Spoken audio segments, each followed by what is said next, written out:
Hey guys, I'm experimenting with a technique I think you might want to try. If you've got some grass in your lake and normally you're fishing a lipless crankbait or something like that around there, getting a reaction bite, you can do the same thing with a crankbait.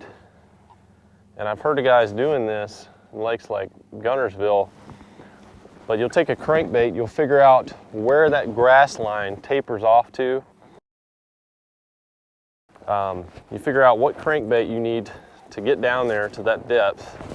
Right here, I'm throwing one that dives about 8 to 10 feet because the grass is really thick and then it dies off and then there's this little base of grass, and that's what I'm trying to get out to. And when I get down there in it, I'll actually let the crankbait get hung in it and then I'll just pluck it out.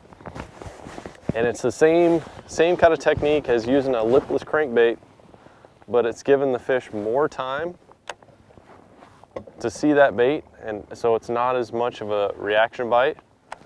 You want to try to line yourself up where that grass line is. Reel it down until you feel it start to pull into that grass. So I'm in some of that grass right there. Pop it out and keep going.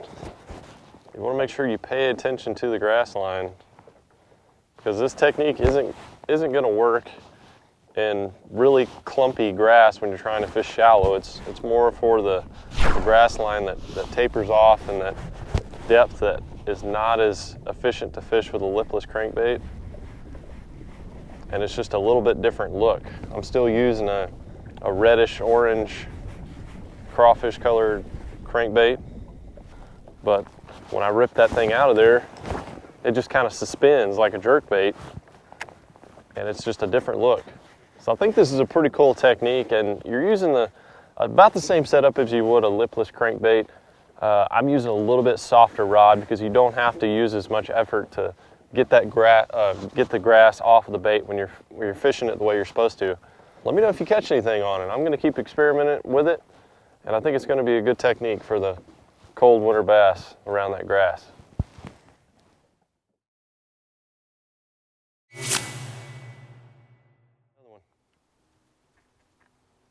Another one. Got him. Saw him following it. Golly, these things are skinny. That thing followed my jig. Cold time of the year, but I like that 6-4 to 1. I feel like it's perfect for this.